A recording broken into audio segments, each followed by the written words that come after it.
They thought she was just a tired woman in an old t-shirt. They thought the creased sweatpants, the messy ponytail, the scuffed-up sneakers meant she didn't belong. They thought the way she walked in quietly, hands in her hoodie pocket, meant she wouldn't make a sound worth remembering. They were wrong. That Tuesday afternoon at Ridgewood Martial Arts Academy started like any other. The air inside the dojo smelled like disinfectant, effort, and pride. Parents filled the viewing benches, scrolling on phones or chatting quietly, as instructors barked out sharp commands over the sound of feet thudding on padded mats. The front door opened, and in walked a woman no one recognized. Her name was Linda Walker, name that meant nothing to the people inside that building. No one paid much attention at first, just another mum. A woman in her late 30s, maybe early 40s, plain-faced, pale from indoor work, her hair streaked with early grey. She looked average, invisible, almost. She gave a small wave toward a teenage girl doing her stretches across the floor. "Hi, Mom," the girl called. Linda nodded and made her way to the bench, like she'd done it 100 times. She sat with the quiet grace of someone used to being overlooked. Her daughter, Sophie, was 16, bright, determined, and new to martial arts.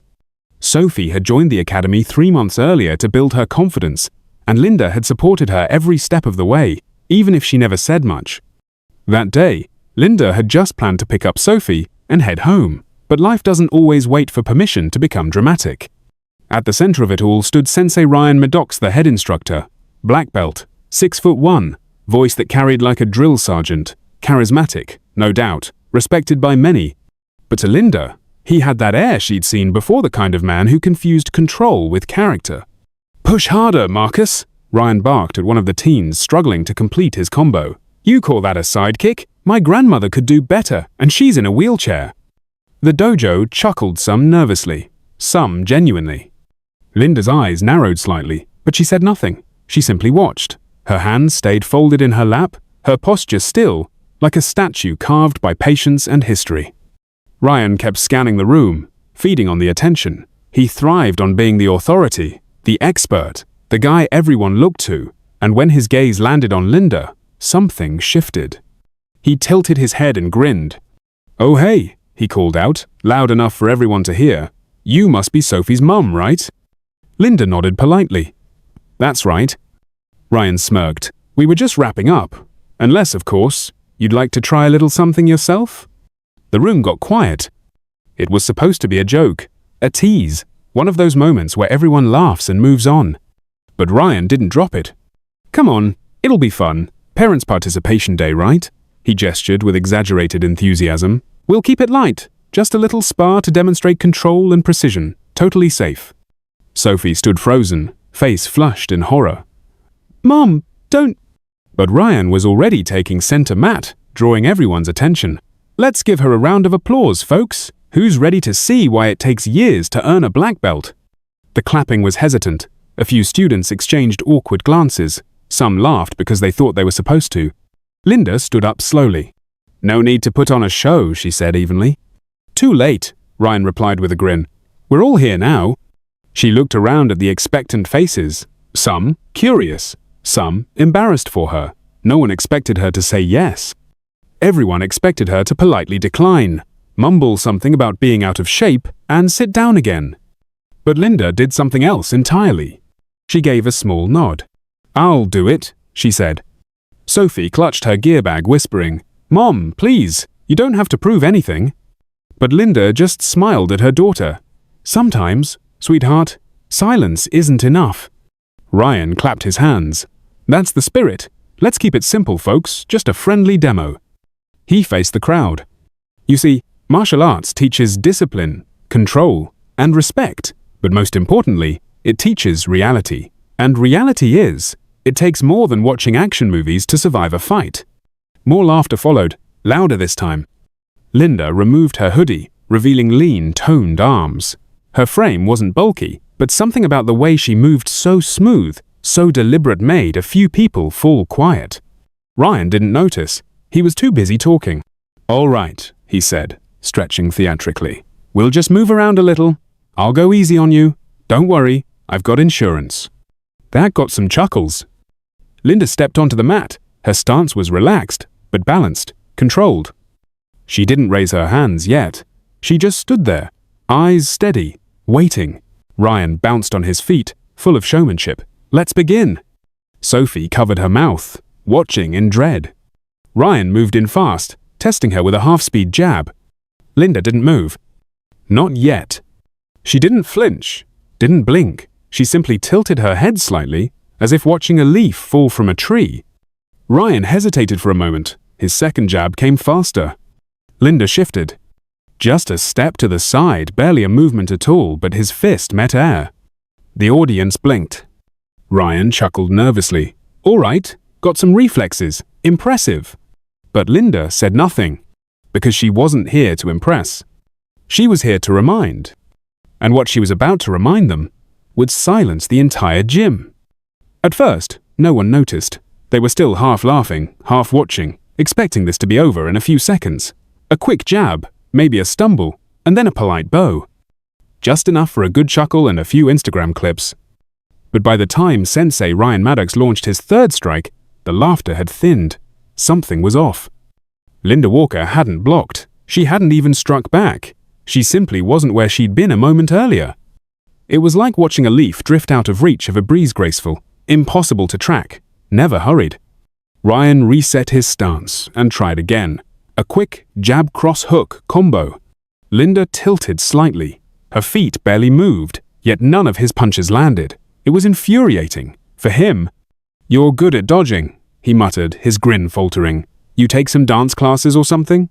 Linda still hadn't spoken. She just stepped back lightly, barely even breathing hard. A teenage girl near the wall whispered to her friend, "She's not even sweating." "I think she knows what she's doing," the friend whispered back. The tension in the dojo became undeniable. Parents leaned forward. Students stopped pretending to stretch. Sophie watched with wide eyes, her mouth slightly open. Ryan, growing more annoyed than amused, threw a feint followed by a fast, low kick just enough to trip most beginners. Linda simply raised her heel and pivoted. The kick met nothing but air. Now, even the younger kids noticed something was different. They weren't watching someone fluke her way through a lucky dodge. They were watching someone read a fighter. Ryan lunged again, this time harder. He faked left, spun right, and came down with a controlled downward strike meant to tap her shoulder. Linda didn't move until the last possible moment.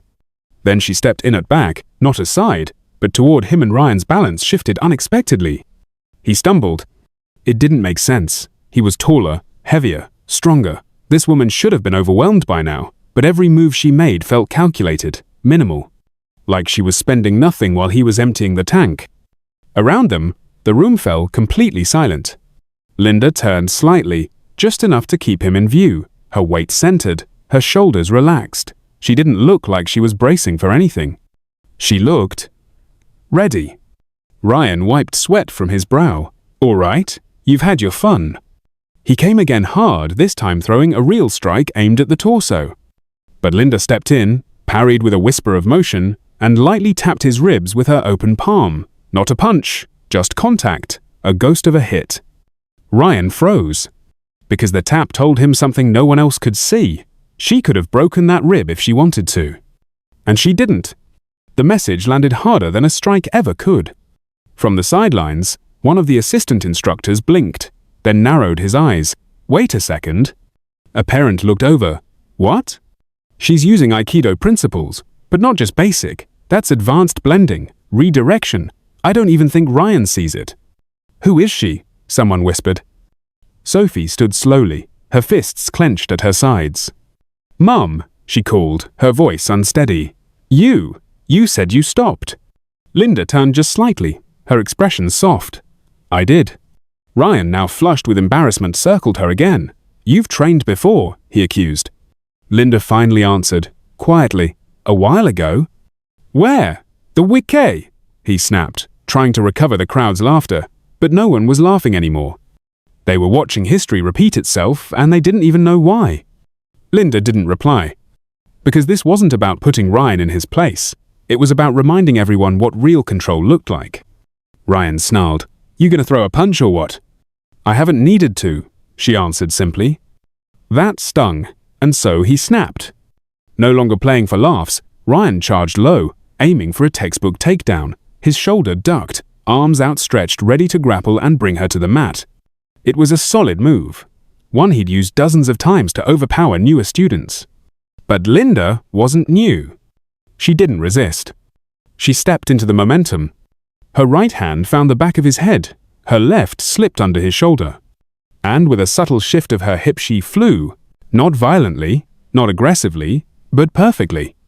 Ryan hit the mat face first with a thud that echoed across the floor like a hammer on a cathedral wall. Gasps filled the air. He lay there, stunned, palms flat against the canvas, eyes wide. Linda didn't gloat. She didn't step closer. She just stood in the same centered stance as before, breathing easy. Someone whispered, "What? Just happened?" And then the assistant instructor stepped forward. He crouched near Ryan, helping him sit up, and then looked up at Linda with recognition dawning across his face. His voice broke the silence. "Wait, you're not Linda Walker, you're Linda Chambers." Murmurs broke out across the room. The name didn't register for everyone, but for those who'd followed martial arts more than a decade ago, it was thunderclap recognition. Linda Chambers, former US Open champion, World Games silver medalist, one of the most elusive and technical fighters of her generation, retired mysteriously at the peak of her career. The crowd began buzzing, students whispered, parents pulled out their phones, searching the name. And, slowly, eyes widened. Images and videos appeared, a younger version of Linda fighting with terrifying grace, disarming opponents with elegance, winning matches without breaking her composure. Sophie watched the realization sweep across the room. She blinked back tears. "Mom," she whispered, "you never told me you were." "I didn't want you to live in my shadow," Linda said gently. "I wanted you to find your own strength." The silence that followed was louder than any applause.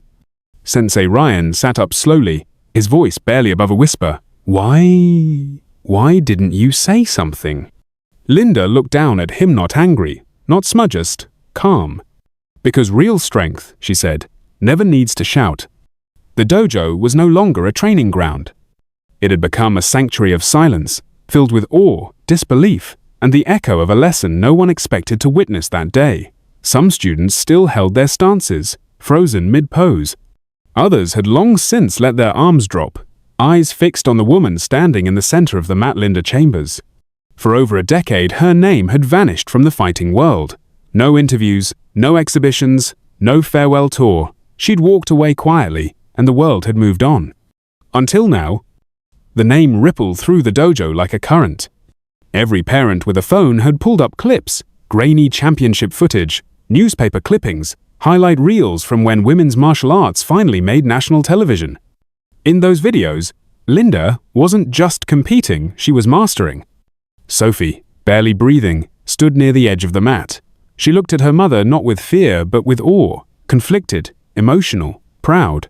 "You were her the whole time?" she whispered. Linda turned to her daughter and nodded softly. "I was, but I've been your mum longer." One of the older students, a brown belt who had mocked Linda earlier under his breath, stepped closer and muttered, "I can't believe I laughed."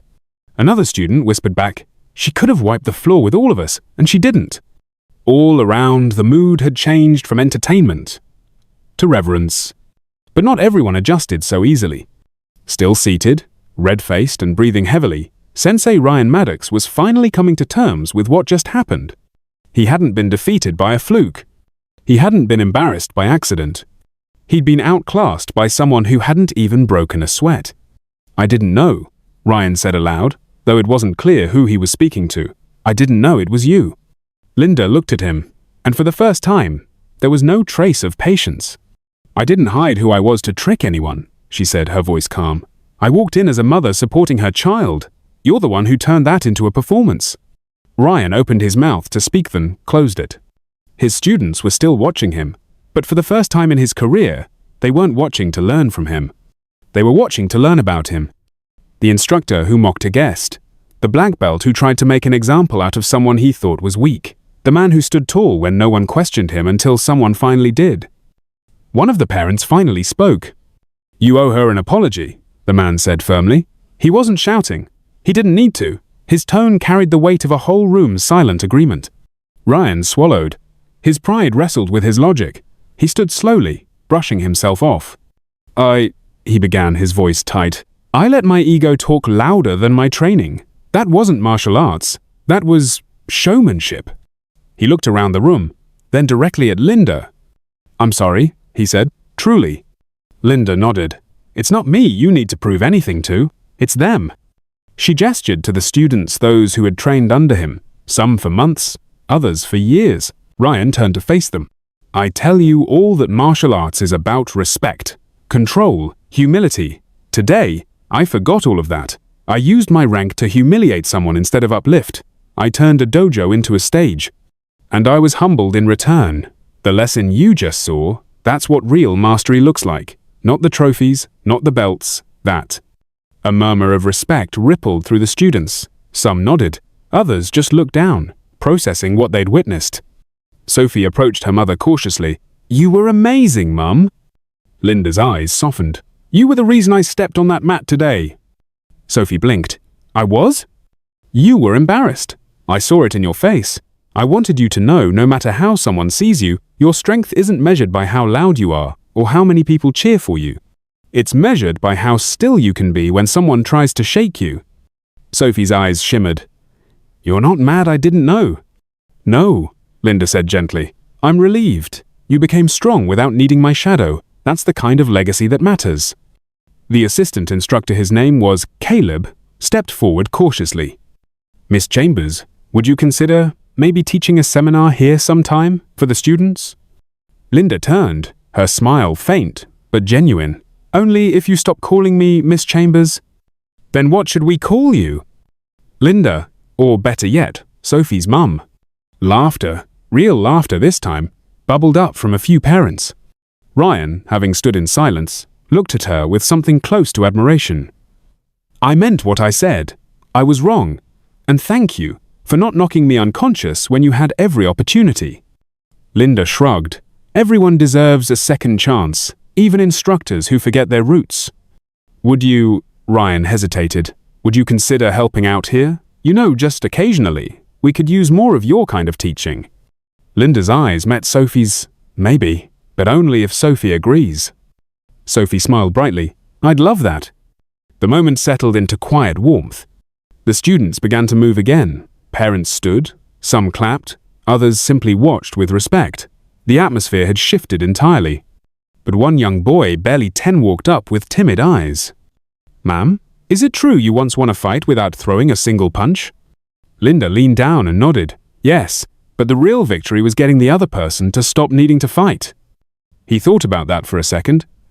That's kind of like magic. She smiled. It's better than magic. It's discipline. And just like that, the lesson was complete.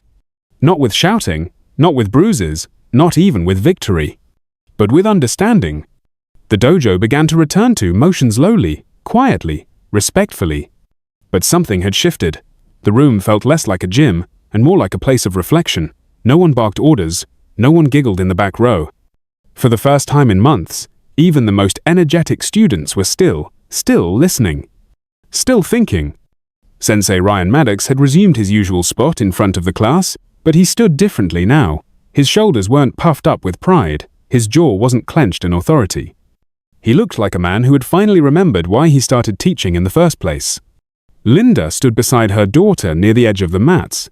She wasn't trying to be in the spotlight, never had been. She hadn't asked for attention, applause, or validation. But in this room filled with parents, children, and black belts who had once seen themselves as invincible, everyone now saw her differently. Not because of what she did, but because of how she did it. Ryan cleared his throat. Before we end class today, he said, I'd like everyone to take a seat. No drills, no forms, just something we don't practice enough reflection. The students, from yellow belts to senior brown belts, sat cross-legged in rows. Parents leaned closer. Today, Ryan began, I learned that experience doesn't always wear a uniform, that rank doesn't always equal wisdom, and that sometimes the person you overlook is the one who could teach you the most. He looked toward Linda. I forgot that martial arts isn't about dominance, it's about presence, poise, it's about knowing when not to fight. Linda said nothing. She didn't need to. The silence said more than any speech could. I also forgot something else, Ryan continued. That strength is quiet. It walks softly, watches closely, and speaks only when necessary. And if you're lucky enough to witness it, it changes you. There wasn't a single sound, no fidgeting, no whispers. Just the kind of stillness that only comes after truth settles in. After class, several students approached Linda with hesitant curiosity, not to ask for pictures or autographs, but just to say thank you. Can you show me how you moved like that? How long did it take you to learn to read attacks? Was it hard walking away from it all? Linda answered each softly, never rushing, never showing off. Her voice remained as steady as her stance, humble, grounded, deliberate. But it was Sophie's voice that finally broke through the quiet hum. "Why did you stop?" she asked. The question wasn't judgmental. It was genuine, tender, wondering. Linda looked down at her daughter. "Because when my brother passed away," she said, "I blamed the fight. Not martial arts, but the chased competitions, the flights, the pressure to be everywhere, all at once. He was coming to one of my matches that night. He never made it." Sophie's eyes softened. "You thought it was your fault?" Linda nodded. "For a long time, I walked away to heal, to live simply, to be just a mum." Sophie stepped forward and hugged her. Tight, long, silent. "You were never just a mum," she whispered. Nearby, Caleb, the assistant instructor, spoke quietly to Ryan. "She could have humiliated you in front of everyone, but she didn't." Ryan sighed. "That's what stings the most. She showed restraint, grace, and it landed harder than any hit." They watched as Linda helped a young student tie their belt properly, patient, precise. No medals, no audience, just care. As the room began to empty, a few parents stayed behind to thank her. One father clapped Ryan on the shoulder. "Takes a real instructor to own up like that. Most would have doubled down." Ryan gave a sheepish smile. "I had a good instructor today." Later that evening, after the sun dipped below the trees outside and the mats had been cleaned, Linda and Sophie walked out together into the soft summer air. "I didn't know you still had it in you," Sophie said with a laugh. "I wasn't sure I did," Linda admitted. "But you didn't even fight," Sophie said. "You just moved." Linda nodded. "That's the point. Fighting isn't always about punches. It's about reading the moment, knowing what someone expects and choosing something better." Sophie looked up at her mum.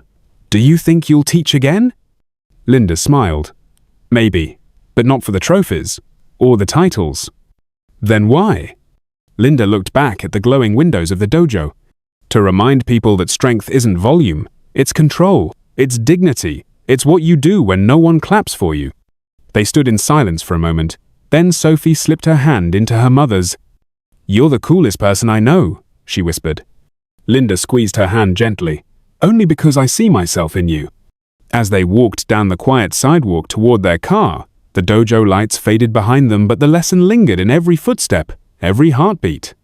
The kind of story people tell not because of how loud it was, but because it never had to be. Greatness doesn't announce itself. It waits, silently, until the moment calls. And when it answers, it doesn't shout. It teaches.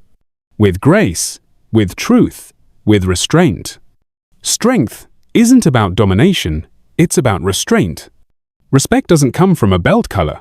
It comes from how you treat others when you don't need to impress anyone. Don't mistake silence for weakness. Sometimes, silence is the sound of discipline, of someone who already knows they could win, but chooses wisdom instead. What did you think of Linda's quiet strength? Have you ever misjudged someone by their appearance, only to be stunned by who they really were? We'd love to hear your story in the comments. And tell us, what kind of story should we share next? More tales of hidden power? Silent warriors? Unexpected twists? Your suggestions shape our next uploads, so don't be shy. Let us know.